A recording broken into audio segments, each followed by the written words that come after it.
Hello kids. आज की video में हम एक न्यू एडिशन क्वेश्चन को समझने की कोशिश करते हैं। प्यारे बच्चों, आइए अब हम वीडियो को स्टार्ट करते हैं और देखते हैं क्वेश्चन कैसे सॉल्व होगा। 5 + 5 = 5 में अगर हम 5 को प्लस करें तो हमारा आंसर क्या होना चाहिए।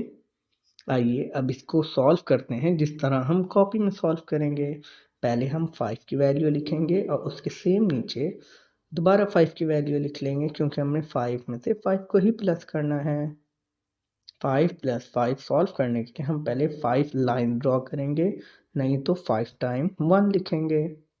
देन क्योंकि नीचे भी 5 है तो उसको सॉल्व करने के लिए भी हम 5 टाइम 1s लिखेंगे या लाइन ड्रॉ करेंगे। देन 1 2 3 4 5 दोनों तरफ 5 5 1s लिख लिए हमने। आप चाहे तो लाइन ड्रॉ कर दीजिएगा। अब पहले वाले 5 को दूसरे वाले 5 के साथ प्लस कर देंगे।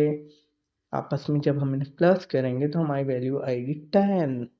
5 + 5 = 10।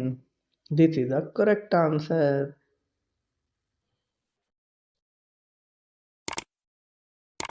Thank you for watching this video.